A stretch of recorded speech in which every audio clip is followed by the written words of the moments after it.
জেনে রাখতে হবে যার মধ্যে অহংকার আছে সে শয়তানকে অনুকরণ। দুটো জিনিস কখনো করবেন না, বাকি গুনাহ করুন, আল্লাহ পাক মাফ করবেন। কি কি দুটো জিনিস করবেন না? আসসালামু আলাইকুম ওয়া রাহমাতুল্লাহ।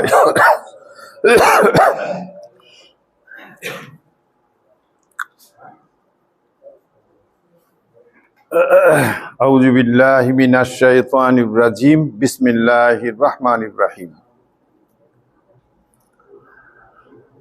সুবহানাকা লা ইলমা লানা ইল্লা মা আল্লামতানা ইন্নাকা আনতাল আলিমুল হাকিম। বিসমিল্লাহির রহমানির রহিম। রব্বি ইশরাহ লি সাদরি ওয়া ইয়াসসির লি আমরি ওয়াহলুল উকদাতাম মিন লিসানি ইয়াফকাহু কাওলি। আলহামদুলিল্লাহি কাফা ওয়া সালামুন আলা ইবাদিহিল্লাযিনা ইসতাফা ফা আম্মা বাদ। সমস্ত প্রশংসা গুণকীর্তন এই আল্লাহ পাকের জন্য, যে আল্লাহ পাকের শাবান মাসে আল্লাহ পাক আমাদের দুনিয়ার সমস্ত কাজকর্মকে পরিত্যাগ করে পবিত্র জুমার দিনে পবিত্র জুমার ঘর, যাকে আল্লাহ নবী সাল্লাল্লাহু আলাইহি ওয়াসাল্লাম বলে গেছেন দুনিয়ার জান্নাত, এই জান্নাতে আসার তৌফিক দিয়েছেন। আমরা সেই রবের, সেই আল্লাহর প্রশংসা করি বলে আলহামদুলিল্লাহ। তাজেদারে মদিনা দুলালে আমিনা সৈয়দুল আউয়ালিন ওয়াল আখিরিন ইমামুল আম্বিয়া হযরতে মুহাম্মদ সাল্লাল্লাহু আলাইহি ওয়াসাল্লাম, আল্লাহ পাক যাকে সর্বপ্রথম সৃষ্টি করে সবারই পরে পাঠিয়েছেন এবং হাতে কলমে আমাদের শিক্ষা দিয়ে গেছেন, তাঁর সাহাবায়ে কেরাম রাদিয়াল্লাহু তাআলা আনহুমেরা লিপিবদ্ধ করে রেখেছেন সেগুলো, যাতে করে আমরা এই দুনিয়া এখান থেকে মন্দ কাজ না করে আখেরাতে গিয়ে লোকসান না করি, অর্থাৎ এখানে ভালো কাজ করে যেন আখেরাতে গিয়ে লাভবান হতে পারি। এই পুঁথি আমাদের দান করে গেছেন, জ্ঞান বুদ্ধি বিদ্যা সমস্ত দিয়ে গেছেন। আর দেওয়ার পরে চলতে ফিরতে ঈমান এনেছি, অথচ ভুল হচ্ছে কোনো জায়গাতে। তো ঈমান এনেছি, ইবাদত করেছি, অথচ ভুল হচ্ছে। এই ভুলটাকে মাফ করানোর জন্য আল্লাহ পাকের নবীকে মাকামে মাহমুদ নামে একটা চেয়ার দেবেন কিয়ামতের মাঠে। সেখানে আমাদের মতন গুনাহগার উম্মতের জন্য আমাদের নবী আমাদের জন্য সুপারিশ করবেন। সেই কারণে আমরা এই আল্লাহর নবীর নামে দরুদ পাঠাই, বলি সাল্লাল্লাহু আলাইহি ওয়াসাল্লাম। এরকম হাজারো হাজার কোটি কোটি দরুদ শান্তির দ্বারা আমাদের নবীর প্রতি বর্ষিত হোক, বলি আল্লাহুম্মা আমিন। প্রথমেই বলে রাখি, আজকে একটু কষ্ট করে নামাজটা পড়ে নিতে হবে। সামনের জুম্মাতে হয়তো খুঁটিগুলো খোলা যাবে না, একটু ছাদে উঠে গেলেও করা যাবে, পরের জুম্মাতে তো সব ঠিক হয়ে যাবে ইনশাআল্লাহ। তো আজকের যে আলোচনা বিষয়বস্তুটা, একটা বিষয়বস্তু শুরু করেছিলাম যে আমরা কোথায় ছিলাম, অবস্থান করছি কোথায়, যেতে হবে কোথায়, যা কোরআন এবং হাদিস আমাদেরকে সব সামনে এনে দিয়েছেন। যে তোমরা যদি এইভাবে ঠিকঠাকভাবে চলতে পারো তো আখেরাতে তোমাদের মঙ্গল হবে। আমার আদি পিতার সৃষ্টি, জন্ম কি করে হলো, আদি মাতার জন্ম কি করে হলো, তারপরে আস্তে আস্তে আমাদের জন্ম কি করে হলো, এটাকে নিয়ে বিস্তারিত সমস্ত মানুষের জানা উচিত। জানা উচিতই যদি না হবে তো আল্লাহ পাক কোরআনে নাজিল করলেন কেন? সবাইকে জানার জন্যই তো আল্লাহ পাক কোরআনে নাজিল করে দিয়েছেন আল্লাহ নবীর মাধ্যমে। আল্লাহ নবী সেগুলোকে পূর্ণাঙ্গ ব্যাখ্যা করে হাদিস রূপে রেখে গেছেন। এগুলো তোমরা জানো, এটা জানা খুব জরুরি। যদি এটা জানতে পারি তাহলে কি হবে না, ইবাদত করতে গিয়ে আমার তাকওয়া আসবে, আমি ইবাদত করতে গিয়ে আমার মনোনিবেশ হবে, ইবাদত করতে গিয়ে আমার মনের মধ্যে একটা স্পৃহা তৈরি হবে যে না, এটা তো এইখান থেকে এসেছে, এটা আমার করা জরুরি, এটা আমাকে করতে হবে। সেই কারণে সবারই এটা জানা দরকার। আজকে পঞ্চম সপ্তাহে পড়ছে যে ঘটনাটা শুরু করেছিলাম। তো আমাদের আদি পিতা আদি মাতা তৈরি করলেন, তৈরি করার পরে সমস্ত ঠিকঠাক হয়ে গেল, গত সপ্তাহে কি বলেছিলাম, মানে গত সপ্তাহে 2 সপ্তাহ আমি কথা বলতে পারিনি, প্রচন্ড কাশি হচ্ছিল, সাবির বলেছিল। এখানে কথা বলছে এই বাচ্চাগুলো, যারা বড় মানুষ তারা একটু সামাল দিতে পারে না, বাচ্চাগুলোকে হাঁটিয়ে পাশে পাশে করি না, সব ফাঁকে ফাঁকে করি না। ভলিউম কোথায় আছে দেখো, কে পারে বাড়াও তো। দেখো হচ্ছে, এবার শুনতে পাওয়া যাচ্ছে তো? হ্যাঁ, এবার পাচ্ছে তো। কোথায় থেকে? যে আল্লাহ পাক সমস্ত তৈরি করার পরে শয়তান একটা জায়গাতে আসলো, যে একটা জায়গায় এসেছি যে অহংকার কোনো মানুষের করা যাবে না। এ কারণে না, অহংকারটা এসেছে শয়তানের কাছ থেকে। জেনে রাখতে হবে, যার মধ্যে অহংকার আছে সে শয়তানকে অনুকরণ করছে। এই পর্যন্ত বয়ানটা ছিল, কথাটা ছিল। এবারে করলেন কি, তার প্রিয় বান্দা মানুষকে তৈরি করে, প্রিয় বান্দি মানুষকে তৈরি করে আল্লাহ পাক জান্নাত দেখিয়ে দিলেন। ইয়া আদাম উসকুন আনতা ওয়া জাওজুকাল জান্নাতা ফাকুলা মিনহা রাগাদান হাসু সিতুমা ওয়ালা তাকরাবা হাযিহি শাজারাতা ফাতাকুনা মিনাজ জালিমিন। এই কথাটা বললেন আদম, তুমি তোমার স্ত্রী। কোরআন শরীফে ঘটনাগুলো এসছে সূরা বাকারাতে, সূরা আরাফে, বনি ইসরাইলে, সূরা মায়েদা, সূরা তহা, এই রকম করে একাধিক জায়গাতে পূর্ণাঙ্গ ঘটনাটা আল্লাহ পাক বিশ্লেষণ করেননি। কোরআনের মধ্যে একটা ঘটনাই বিশ্লেষণ করেছেন পূর্ণাঙ্গভাবে, সেটা হচ্ছে হযরতে ইউসুফ আলাইহিস সালামের ঘটনাটা। বাদবাকি ঘটনা টুকটুক করে প্রয়োজন মোতাবেক এখানে একটু, ওখানে একটু, সেখানে একটু, তো এইগুলোকে টোটাল গোটা কোরআন শরীফ থেকে তুলে নিয়ে একটা জায়গাতে ঘটনাটাকে বানাতে হয়েছে।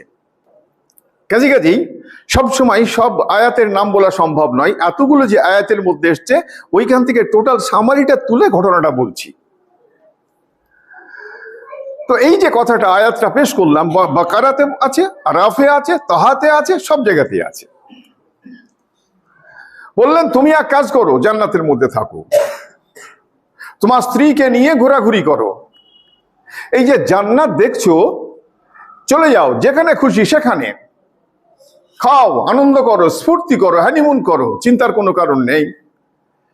কিন্তু শুনে রাখো, খবরদার যেন এই গাছটির গোড়াতে যাবে না। একটা গাছ দেখিয়ে বললেন যে এই গাছটির গোড়াতে যাবে না। এরা তো গেল। শয়তান এবার আল্লাহকে কি বলছে সেইটা জানি। শয়তান শুরু করলো, বললে হে আল্লাহ, ক্বালা ফাবিমা আগওয়াইতানি লাআকুদান্না লাহুম সিরাতাল মুস্তাকিম। আল্লাহ, এদের জন্য যে তুমি সহজ সরল রাস্তা তৈরি করছো না, এর জন্য আমি জান্নাত থেকে বিতাড়িত হচ্ছি। আর আল্লাহ, তুমি কি ভাবছো যে আমি ওদের সবাইকে জান্নাতে পৌঁছতে দেব? আমি ওর পিছনে লেগে যাব। তুমি যে সৎ রাস্তা, ভালো রাস্তা, তোমাকে পাওয়ার রাস্তা তুমি যে দুনিয়াতে তৈরি করছো, আমি সেই রাস্তাতে এই যে আদমের সন্তান সন্ততি যা হবে, আমি দেওয়াল খাড়া করে দেবো। আমি কোনো মতেই আমি তোমার কাছে যেতে দেব না। আবার কি বলছে তারপরে, 16 নম্বর আয়াতে সূরা আরাফের মধ্যে, সুম্মা আতিয়ান্নাহুম মিন বাইনি আইদিহিম ওয়া মিন খালফিহিম ওয়া মান আইমানিহিম ওয়া আন সামাইহিম ওয়া লা তাজিদু আকসারাহুম শাকিরিন। বলছে আল্লাহ, শোনো, এই যে দেখছো না আদম, তুমি যাকে তৈরি করলে আর যার জন্য আমাকে অপমানিত হতে হলো, আমি ওর ডান দিক থেকে যাব, আমি ওর বাম দিকে যাব, আমি ওর সামনে যাব, আমি ওর পিছনে যাব, বিভ্রান্তি করার জন্য। আল্লাহ, তুমি জেনে রাখো যে এর সব সন্তানকে, সবাইকে তুমি তোমার কাছে পাবে না। সবাইকে তুমি ঠিক মতন তুমি আমার কাছে পাবে না। এরা বিভ্রান্তির পথে থাকবে, এদেরকে আমি ভুল পথে চালিত করব। আবার কি, যখন এগুলো বললেন আল্লাহ পাকের কাছে, তো আল্লাহ পাকের কাছে বলে ও চলে গেল কোথায়? এবার যাচ্ছে বাবা হাওয়া, এই বাবা আদম আর মা হাওয়া ওয়াসওয়াসা করতে যাচ্ছে। প্রতিটি আয়াতের প্রতিটি সূরার মধ্যেই এই কথাটা বলা আছে।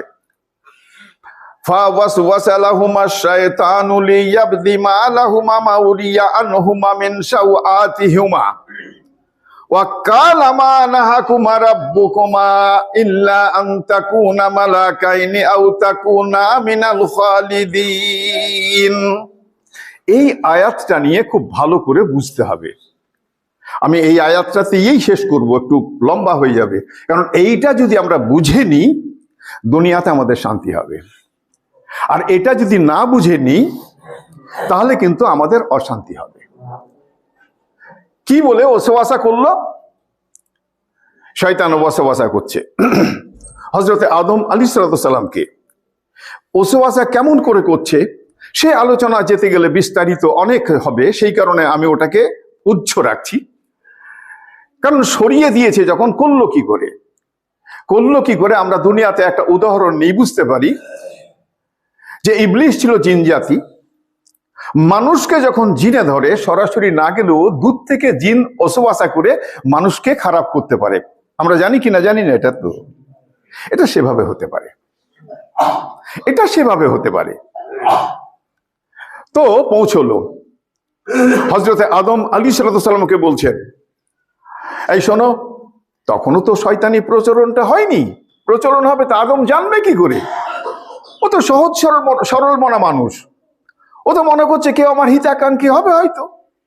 এসে বলছে, শোনো আদম, আমি তোমার বন্ধু মানুষ, আমি তোমার হিতাকাঙ্ক্ষী, আমি তোমার খুব কাছের, আমি সর্বক্ষণ তোমার ভালো চাই, আমি তোমার কখনো মন্দ চাই না। আমি সেই কারণে তোমাকে কিছু ভালো শিক্ষা দিতে এসেছি, তুমি এই শিক্ষাটা আমার কাছ থেকে নাও, তুমি লাভবান হবে। কি লাভবান হবে? ক্বালা মা নাহাকুমা রাব্বুকুমা ইল্লা আন তাকুনা মালাকাইনি আও তাকুনা মিনাল খালিদিন। বললে, শোনো, এই যে গাছটার কথা তোমাকে আল্লাহ বলেছে না, যে এই গাছটা তুমি খেও না, এই গাছটা তোমাকে খেতে মানা করেছে, এই গাছের ফলটা খেতে মানা করেছে, তার কারণটা কি জানো? গাছের ফলটা খেতে মানা করেছে তার কারণ হচ্ছে এইটা, যে তুমি যদি এই সুখে স্বচ্ছন্দে এই জান্নাতের মধ্যে থাকতে চাও তাহলে গাছের ফল খেতে হবে। আর আল্লাহ তোমাকে এখানে রাখতে চাই না বলেই গাছের ফলটা খেতে বলেছে, তোমাকে তাড়িয়ে দেবে। এটা কি মিথ্যে কথা ছিল না সত্য কথা ছিল? হ্যাঁ, এই তো ঠিক বলেছে, এটা মিথ্যে কথা, এটা মিথ্যে কথা। শয়তান মিথ্যে কথা বলছে কথা। আল্লাহ পাক তো জান্নাত তার জন্য তৈরি করেছেন, তাকে তো জান্নাতে রাখবেন। আর জান্নাত থেকে তাড়ানোর জন্য যেহেতু শয়তান কসম করেছে যে আমি এদেরকে শান্তিতে থাকতে দেব না, তাই তাকে গিয়ে মিথ্যা করে বলছে। ফাওয়াসওয়াসা লাহুমা শাইতানু লিয়াবদিয়া লাহুমা মা উরিয়া মিন শাওআতিহিমা। কসম খেয়ে, ওয়া কাসামাহুমা ইন্নী লাকুমা লামিনান নাসিহিন।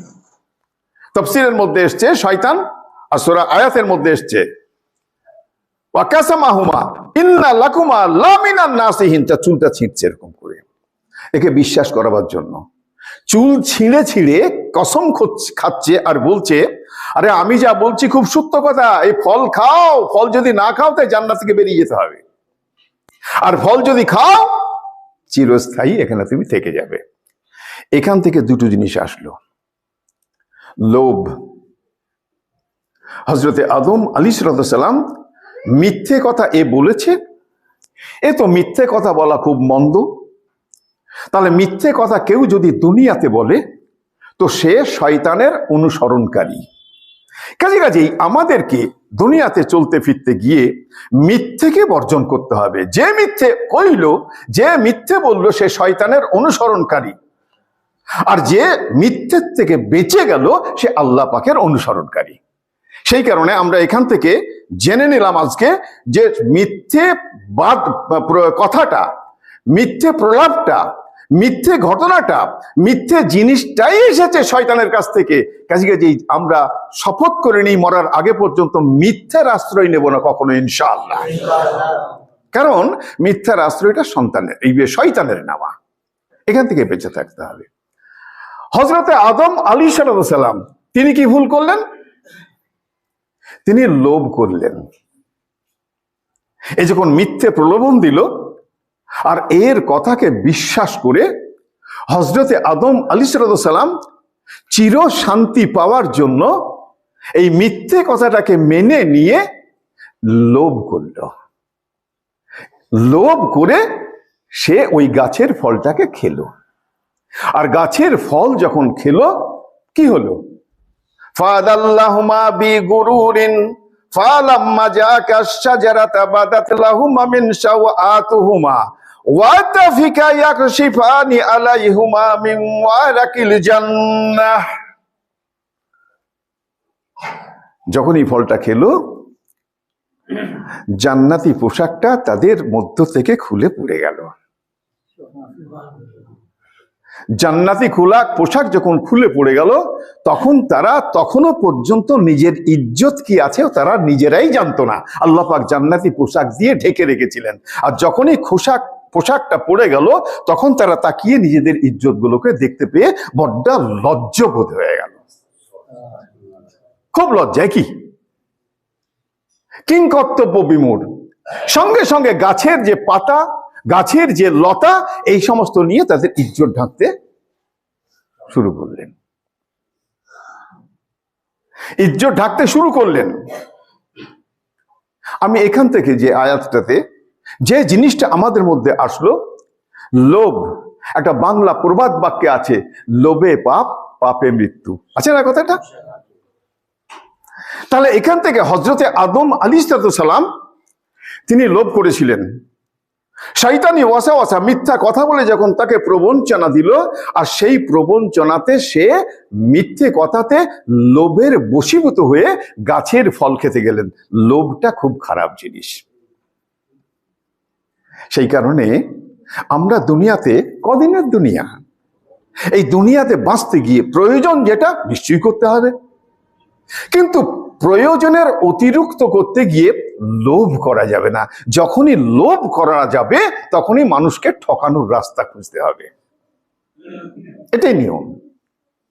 আমি যখনই বেশি লোভ করতে যাব, কাউকে না কাউকে ঠকাতে হবে। না ঠকালে আমার লোভ হবে না। সেই কারণে এই লোভটাকে বেশি করা যাবে না। আল্লাহ যদি আপনাকে মাল দেয়, আল্লাহ যদি আপনাকে ধন দেয়, তো আল্লাহ দিলে বিনা লোভেই মাল চলে আসবে, যে মালের জায়গা আপনি নিজেই দিতে পারবেন না। যেমন একটা কথা এখানে বলি, নামাজের মধ্যে রিজিক। আপনি বিশ্বাস করেন আর না করেন ওটা আপনার ব্যাপার। আল্লাহ নবী সাল্লাল্লাহু আলাইহি ওয়াসাল্লাম বলেছেন, 5 ওয়াক্ত নামাজ যদি তুমি ঠিক করে পড়ো, আল্লাহ পাক কোথা থেকে তোমার রিজিক মাপিয়ে দেবে তুমি নিজেই জানো না। মাপিয়ে দেবে। আবার যারা আল্লাহকে ইবাদত করে না, তাদের ঘটনা আছে, আল্লাহ পাক রিজিক দিচ্ছেন। রিজিক দুনিয়াতে কি খাবে না খাবে, আল্লাহ পাক প্রত্যেকটি মানুষের তার জন্মানোরও 50,000 বছর আগে তার তকদিরের মধ্যে লিখে রেখেছেন। আপনার যদি এই দুনিয়াতে 50টা গাড়ি থাকে, তো গাড়ি ইচ্ছে না করলেও গাড়ি আপনার দরজায় চলে আসবে। আর আপনার যদি আজকে রিজিক না থাকে তকদিরের মধ্যে, লাখো লোক চেষ্টা করে আপনাকে রিজিক খাওয়াতে পারবে না। এটাকে মনে রাখতে হবে। একটা কথা বলে শেষ করি। হযরত আদম আলাইহিস সালামের এই লোভের বশীভূত হয়ে হযরতে মুসা আলাইহিস সালাম কি বলেছিলেন? হযরতে মুসা আলাইহিস সালাম একবার রুহানি জগতে দেখা। হযরতে মুসা সালাম বললেন, হে পিতা, এই আপনার ভুলের জন্যই মানুষগুলো সব কষ্ট। আপনি লোভ করেছিলেন, আপনি এই ফল খেয়েছেন, যার ফলে আমাদের দুনিয়াতে আসতে হয়েছে। না হয় দুনিয়াতে আসতে হতো না, এত কষ্টও পেতে হতো না।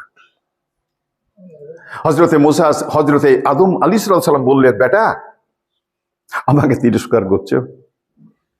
তুমি জানো যে আল্লাহ যখন আমাকে তৈরি করার মানসিকতা নিয়েছিলেন, সেই মানসিকতা নেওয়ার অনেক অনেক বছর আগে আমাকে যে এই ফলটা খেতে হবে, শয়তান যে আমাকে অসবাসা করবে, এই কথাটা আমার এই তকদিরের মধ্যে আল্লাহ পাক লিপিবদ্ধ করে দিয়েছিলেন। আল্লাহ পাক তোমাকে যে কিতাব দিয়েছেন তৌরাত, তুমি সেই তৌরাতটাকে ভালো করে অধ্যয়ন করো, এই তৌরাতের মধ্যে এই ঘটনা তুমি পেয়ে যাবে। হযরতে মূসা আলাইহিস সালাম লজ্জা পেলেন আর বললেন, পিতা আমার ভুল হয়েছে, আপনি আমাকে ক্ষমা করে দিয়েন। হযরতে আদম আলাইহিস সালাম বললেন, পিতার কাছে সন্তানদের তো সর্বক্ষণই ক্ষমা তো হয়েই থাকে, কাজে টেনশনের কোনো ব্যাপার নেই। কাজেই আজকে আমরা এইখান থেকে নিই এইটুকু, পরে আসবো, পরেরটুকু দিয়ে শেষ করার চেষ্টা করব ছোট্ট করে, কারণ সামনে রমজান আসছে। তা এইখান থেকে আমরা এই শিক্ষাটা নিই কি, যে মিথ্যে ছাড়তে হবে, মিথ্যে কথা বলা যাবে না। আর একটা কি, বেশি লোভ করা যাবে না, বেশি লোভ করলে অন্য লোকের অন্যায় করতে হবে। একটা জিনিস মনে রাখ, দুটো জিনিস কখনো করবেন না, বাকি গুনাহ করুন আল্লাহ পাক মাফ করবেন। কি কি দুটো জিনিস করবেন না?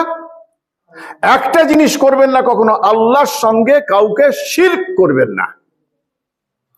যতই কষ্ট আসুক, এক আল্লাহ, আল্লাহ ছাড়া আমি কাউকে চিনি না, আমার আল্লাহ এক, আমার মহান প্রভু আল্লাহ এক, আমি এক ছাড়া আমি আর দ্বিতীয় আল্লাহ কাউকে চিনি না, এই জায়গায় বলবৎ থাকা।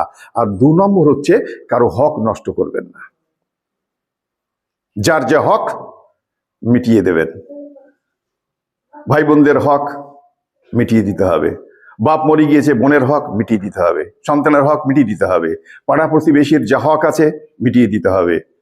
যে যেমন একটা লোক সম্মানী লোক, তাকে সম্মান করা তার হক, তাকে সম্মান করতে হবে। এই বিস্তারিত আগামী জুমাতে ইনশাআল্লাহ আলোচনা হবে।